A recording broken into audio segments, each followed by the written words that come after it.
सर्वप्रथम सर्वांना जोहार, जय सेवा, जय आदिवासी.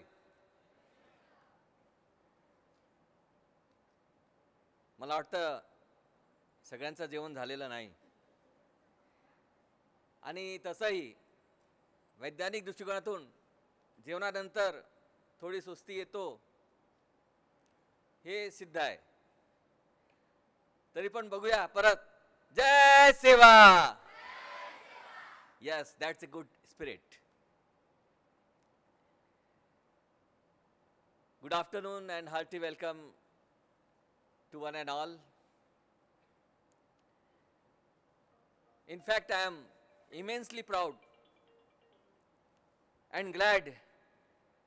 मुझे बहुत ही खुशी और गर्व हो रहा है that TRTI and ATC आदिवासी विकास भवन travel research and training institute यांचा मार्फत गेल्या 9 तारखेपासून आणि येणारा 14 तारखेपर्यंत जागतिक मूलनिवासी दिवस, आदिवासी दिवस,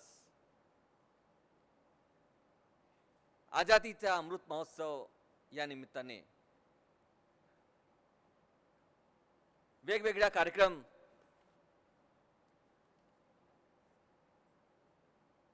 आयोजिलेला आहे. आणि आज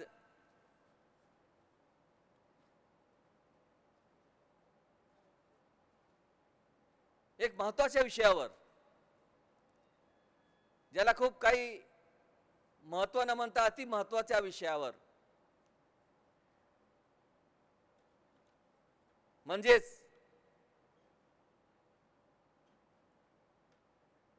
आदिवासी समाजाच्या विकासातील क्षेत्रामध्ये संघटनेच्या व प्रशासनाच्या समन्वयासोबत कशा योगदान राहील हे खरोखर विषय बघितल्यानंतर शांत स्वरूप आणि गंभीर स्वरूप दोन्ही दिसतो. आणि म्हणून मंचावर उपस्थित माननीय अध्यक्ष साहेबांनी प्रास्ताविकेमध्ये प्रशासन आणि संघटन यांच्या सामंजस्य साधून समाजाची विकास कसं करून घ्यायचं हा ध्येय, हा विषय घेऊन आपण मार्गदर्शन करावे हे अतिशय मोलाचा त्यांनी सुचविलेला आहे. असो, मंचावर उपस्थित माननीय अध्यक्ष श्री पावेल कुळमते, उपायुक्त आदिवासी विकास विभाग नागपूर, आणि आजच्या कार्यक्रमाचे प्रमुख वक्ते माझे मित्र आणि आजच्या या काळातील एक डायनॅमिक लीडर माननीय श्री राजेंद्र जी बरस्कोले, ऑफरोड संघटना व भारत सरकारच्या उपक्रमामध्ये सदस्य. खरोखरच आजच्या या विषयाला बोलण्याकरता इतर मान्यवर सुद्धा उपस्थित राहणार होते. ऑल इंडिया आदिवासी एम्प्लॉईज फेडरेशनचे केंद्रीय अध्यक्ष माननीय मधुकररावजी प्राध्यापक उईके मुंबईच्या व्यस्त कार्यामध्ये असल्यामुळे ते या ठिकाणी उपस्थित राहू शकले नाही आणि आपल्याला मार्गदर्शनाचा कदाचित पुढे मागे नक्की मिळतील. त्याचप्रमाणे अखिल भारतीय आदिवासी विकास परिषदचे माननीय दिनेश जी सेराम साहेब मॅनेजमेंट काउन्सिलर राष्ट्रसंत तुकडोजी महाराज नागपूर विद्यापीठ ते सुद्धा या ठिकाणी उपस्थित राहून मार्गदर्शन करणार होते. काही कारणास्तव कदाचित त्यांनाही वेळ मिळाला नसेल, पण नक्की त्यांचं मार्गदर्शन आपल्याला पुढे मागे लाभतील.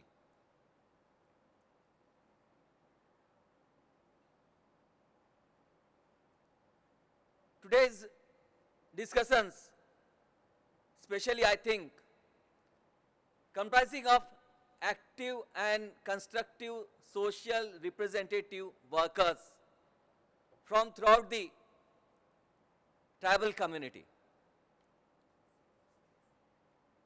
working basically for the achievement, planning for the development of our genuine tribal community as a whole. I will definitely point out that there is urgent need of discussions. Sir, चर्चा करण्याची खरंच खूप गरज आहे.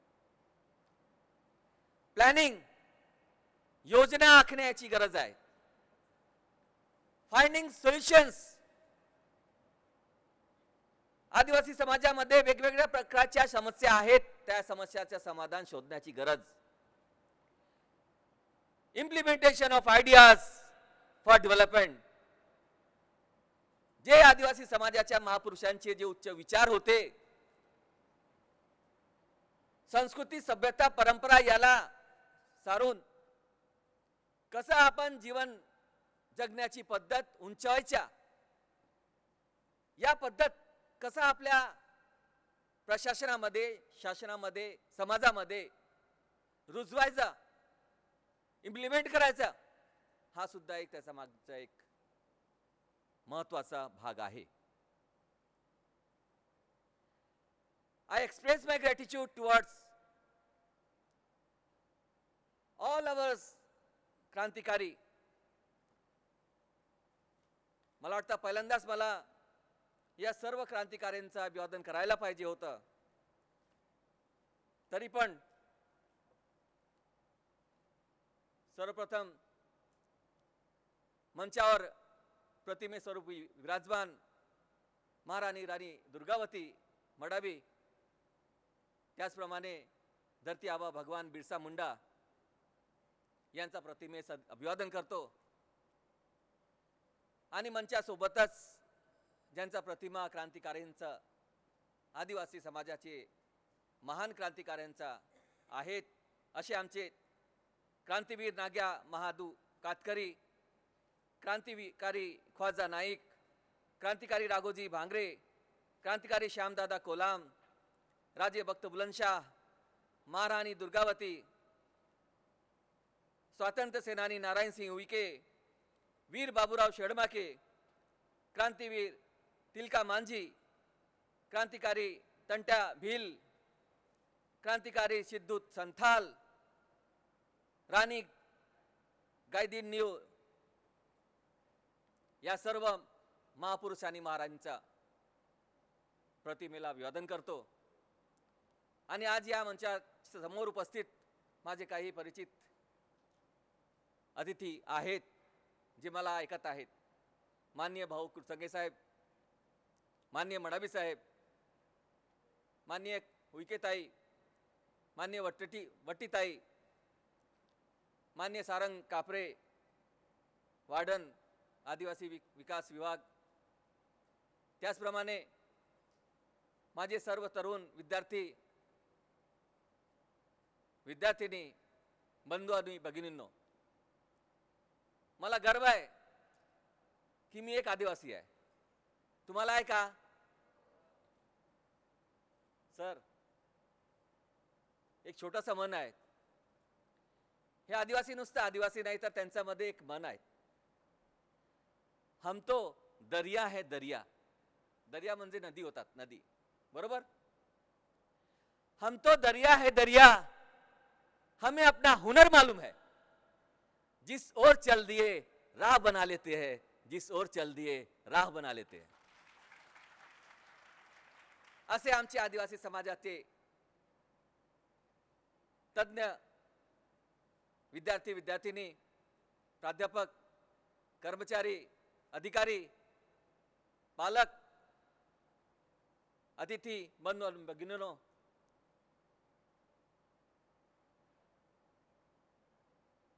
मी या ठिकाणी खूप काही भाषण देण्याकरता आलो नाही, कारण जवळजवळ माझ्या 53 वर्षाच्या आयुष्यामध्ये ज्या काही मला अनुभव आलेला आहेत, and that I am so deeply involved in the social activities with body, mind, soul, time and money, that we did not realize the passage of time. And since then the day of celebration arrived, आजादी का अमृत महोत्सव. या देशाच्या स्वातंत्र्याच्या 75 वर्ष येणारा 15 August 2022 रोजी पूर्ण होणार आहेत आणि आपण सगळे साक्षीदार आहोत, राहणार आहोत. या स्वातंत्र्याच्या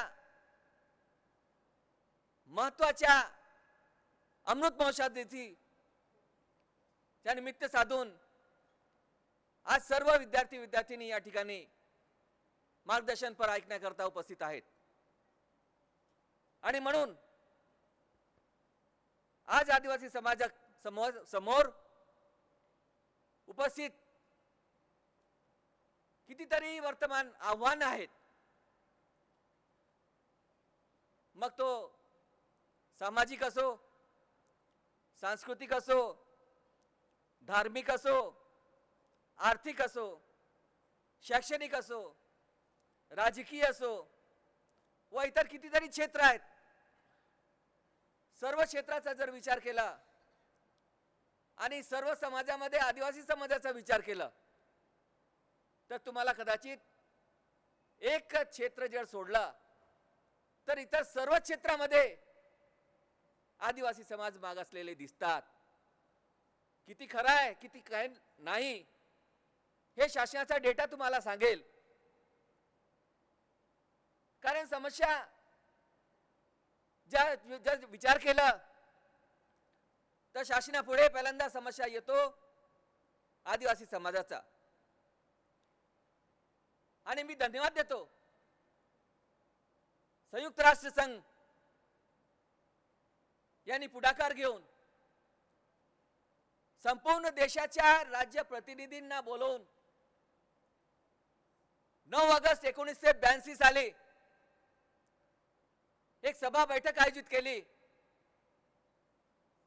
आणि या मूल निवासी आदिवासींना सन्मान देण्याकरता, त्यांच्या संस्कृतीचा जपन करण्याकरिता संपूर्ण जगाच्या देशाला राज्याला आवाहन करण्यात आला की आता तरी जागे व्हा. कारण हा निसर्ग तुमच्या आमच्या सोबत जर राहायचा असेल, ठेवायचा असेल, बरोबर पर्यावरण संतुलन ठेवायचं असेल तर या आदिवासी मूल निवासींची संस्कृती समजून घेण्याची, उमजून घेण्याची, जपून घेण्याची अतिशय गरज आहे. आणि हे जर आपण नाही केलं तर आज तुम्ही बघत आहात संपूर्ण जगामध्ये कशा प्रकारचा पर्यावरणाचा हाहाकार होत आहे. गेल्या मागच्या 2 वर्षापूर्वीच एक भयंकर महामारी कोरोना भयंकर महामारीने संपूर्ण जग हादरला होता. हे कशामुळे झाला?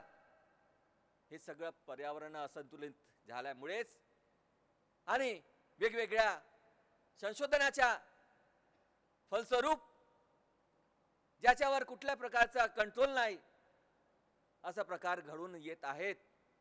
आणि म्हणून मी संयुक्त राष्ट्र संघाच्या आभारी आहेत की 9 ऑगस्ट 1982 साली त्यांनी पुढाकार घेतला आणि 24 डिसेंबर पासून 94 पासून संपूर्ण जगामध्ये, संपूर्ण देशाला 9 ऑगस्ट आदिवासी दिन, सन्मान दिन, आदिवासी मूल निवासी दिन सेलिब्रेट करण्याकरताची संधी दिली, आवाहन केलं. आणि यावर्षी आजादीचा अमृत महोत्सव साधून आपल्याही देशामध्ये, संपूर्ण राज्यामध्ये, देशाच्या कानाकोपऱ्यापासून प्रत्येक गावांमध्ये, शहरामध्ये 9 ऑगस्ट जागतिक मूल निवासी आदिवासी दिवस साजरा करण्यात आला. आणि सन्मानाने सर्व आदिवासी बंधू भगिनींनी त्याच्यामध्ये सहभाग घेतला आणि देशाला या जगाला दाखवून दिला की आपली संस्कृती किती महान आहे. आणि म्हणून एक भाग सोडला तर, एक क्षेत्र सोडलं तर या आदिवासी संस्कृती, मूल निवासींची संस्कृती किती महान आहे हे दिसून येतं. आणि हे दिसून येतच नव्हे तर युनो सारख्या महान राष्ट्रांनी, संयुक्त राष्ट्र संघाने याला उच्च दर्जा दिलेला आहे आणि या आदिवासी संस्कृतीचा सन्मान करण्याकरता 9 ऑगस्ट जाहीर केलं आणि आपण सगळ्यांनी त्याचा साक्षीदार राहून त्याचं स्वागत केलं. 75 वर्ष अपने भारत देश के हो गए और आने वाले कुछ दिनों में हम सेलिब्रेट करने वाले हैं. अमृत वर्ष के इस क्षण में फिर भी देखा जाए तो आदिवासी समाज के समक्ष वर्तमान काल में कई प्रकार की समस्याएं निर्माण हो गई है, परिस्थिति निर्माण हुई है. मग फिर वो सामाजिक हो, सांस्कृतिक हो, आर्थिक हो, धार्मिक हो, शैक्षणिक हो, राजकीय हो, ऐसे सभी क्षेत्रों में भयंकर परिस्थिति निर्माण हुई है, दिखने को आ रही है. इसके लिए जवाबदार कौन? मैं, आप, संगठन या शासन या प्रशासन? चिंतन करने की जरूरत है, गंभीर विचार करने की जरूरत है और इसमें सभी लोग कुछ न कुछ प्रमाण में अपने विकास को आगे न बढ़ाने का कारण है. कोई शासन प्रशासन दौड़कर आपके घर तक आएगा और आपको उठा के आपका विकास करेगा, ऐसा कभी होता नहीं. जब तक मैं, तुम, हम सब, आप मिलजुल कर एकजुट होकर सामने नहीं आएंगे, अपनी समस्याओं का समाधान को साथ ला करके शासन प्रशासन के बीच नहीं रखेंगे. जैसा कि अभी हमारे सम्माननीय उपायुक्त आज के कार्यक्रम के अध्यक्ष पावेल कुरमेते साहब ने बताया कि पिछले कुछ वर्षों से एक भी समाज के संगठन का आंदोलन, डेपुटेशन, मोर्चा आदिवासी विकास विभाग नागपुर में नहीं देखने को मिला. बहुत बड़ी उपलब्धि है सर, बहुत बड़ी. भाइयों बहनों, मैं कहना चाहूंगा ऐसा सामंजस्य एक उच्च अधिकारी माननीय रविंद्र जी ठाकरे साहब ने जब से आए, एडिशनल ट्रैवल कमिश्नर नागपुर गिरिपेट के कार्यालय में, पहले दिन से ही उन्होंने शुरुआत की. आदिवासी समाज का विकास किस प्रकार किया जाए, कौन सी क्षेत्र है, उन क्षेत्रों को पहले समझा जाए, एक योजना बनाया जाए और सभी समाज के संगठन को बुलाकर उस योजना को अमल करने के लिए क्या क्या हम हमारी ओर से सहकार्य कर सकते हैं, उन्होंने आह्वान किया. ऐसा अधिकारी आज तक मैंने भी नहीं देखा. माननीय मंच, कितना सच है नहीं है ये आप समझ सकते हैं और ये सच्चाई है, क्योंकि आज के दिन की इस बढ़ती महंगाई, बेरोजगारी यानी बढ़ती बेरोजगारी, स्थलांतर, नए कृषि कानून, मजदूर व शेतकरी के आंदोलन, आरक्षण के समस्या, शिक्षण की समस्या, ऑनलाइन पद्धति के प्रश्न, लघु व कुटीर उद्योग की उद्योगति इत्यादि चुनौतियों का निर्माण हो गया है. इस कारण भारतीय समाज के संरचना पर विपरीत परिणाम देखने को भी मिल रहा है. इसी गंभीर विषय पर चर्चा करने के लिए आज संगठन को साथ लिया गया. प्रशासन और संगठन जब एकत्र आएंगे तो ये सारी जो प्रमुख चुनौतियां हैं, ये सारी प्रमुख चुनौतियां पर हम हावी हो जाएंगे. हम मिलकर लड़ेंगे तो जरूर हमारी जीत होगी. और मुझे पूरा विश्वास है आने वाले कुछ दिनों में यह सारी समस्या का समाधान जरूर होगा। और इस गंभीर विषय पर ठोस उपाय योजना सुझाव हमें आप सबसे प्राप्त हो सकता है। मैं आप सबको आह्वान करना चाहूंगा, शासन प्रशासन की ओर से, संगठन की ओर से, ऑल इंडिया आदिवासी एम्प्लॉयज फेडरेशन, अफ्रोट संगठन, अखिल भारतीय आदिवासी विकास परिषद संगठन, गोंडवाना विकास मंडल संगठन, बिरसा मुंडा जयंती मनाने वाली बहुत सारी संगठन है, बिरसा क्रांति दल है, आदिवासी विकास सामंजस्य समिति, ऐसे कई प्रकार की जो जेन्युइन ट्राइबल की समिति है, इस सारी समिति के सदस्यों से आप चर्चा करें, अपने अपने समस्याओं को सामने लाकर उन्हें समझाएं कि दादा, भाऊ, दीदी, इस प्रकार की समस्या का समाधान इस प्रकार से करने से हमारे समाज को ऐसा फायदा हो सकता है। हम उस पर संशोधन करेंगे, उस पर विचार करेंगे और शासन को मजबूर करेंगे। शासन को मजबूर करने की जरूरत भी नहीं है, शासन खुद ही हमें आह्वान दे रहा है कि आप आइए, अपनी समस्या का समाधान कीजिए। इतना अच्छा समय हम सब लोगों को प्रदान हुआ है, इसका फायदा हम सभी ने जरूर लेना चाहिए। और इसी प्रकार की गंभीर समस्या का निराकरण करने के लिए सर्वप्रथम अभी अभी शायद लंच आवर्स में एक पिक्चर शुरू था, जननायक बिरसा मुंडा के जीवनी के ऊपर, और इस समस्या का निराकरण करने के लिए उस समय सन 1888 15 नवंबर को एक बालक ने जन्म लिया और जिसका नाम था, जो आगे चलकर प्रचलित हुआ, धरती आबा भगवान बिरसा मुंडा। आज मंच पे स्टेज के सामने जो आप फोटो देख रहे हैं, हाथ में लकड़ी का निसर्ग की एक शक्ति को लेते हुए भगवान धरती आबा बिरसा मुंडा, जिसके फोटो के ऊपर जागतिक आदिवासी दिन लिखा हुआ है। कितनी बड़ी महान व्यक्तिमत्व होगी ये। सन 1888, आज हम 2022 में जी रहे हैं। सन 1888 में जब हम पैदा भी नहीं हुए थे, उस समय उन महान व्यक्तियों ने आदिवासियों की समस्या का समाधान ढूंढा था, सोचा था, समझा था। और पूरे विश्व में अगर आजादी की लहर किसी ने, पहले व्यक्ति ने अगर सपना देखा होगा तो वह भगवान धरती आबा बिरसा मुंडा ने देखा था।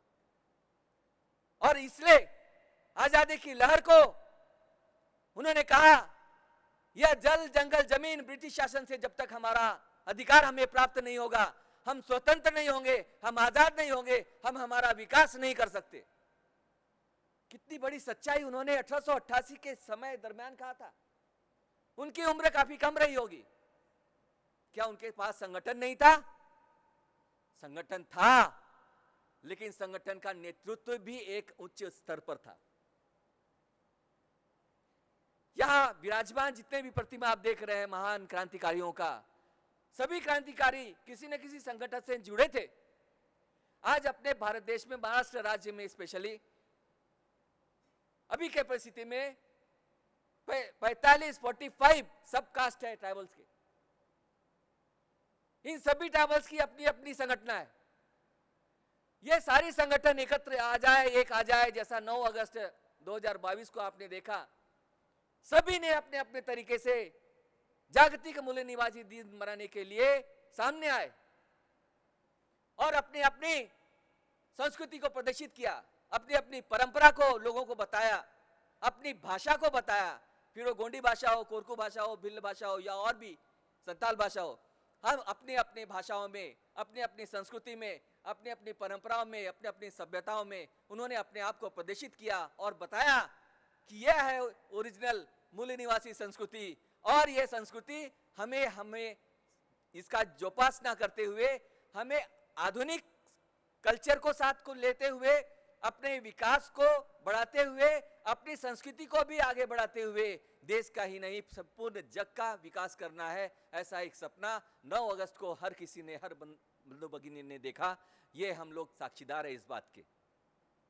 फिर भी जो विषय दिया गया, उस विषय पर जब मैं बोलना चाहूंगा, को प्रथम आंदोलन स्वतंत्रता का जब अगर किसी ने शुरू किया होगा, जो हमें पता है, हमसे पहले और भी बहुत सारे हुए होंगे जिन्होंने आंदोलन किया होगा, लेकिन मैं ये दावा तो नहीं कर सकता, लेकिन मेरा मानना है कि 1888 में भगवान धरती आबा बिरसा मुंडा का जब जन्म हुआ, कुछ वर्षों के बाद ही स्वतंत्रता का आंदोलन इस देश में छिड़ गया ब्रिटिश के विरुद्ध, और जल जंगल जमीन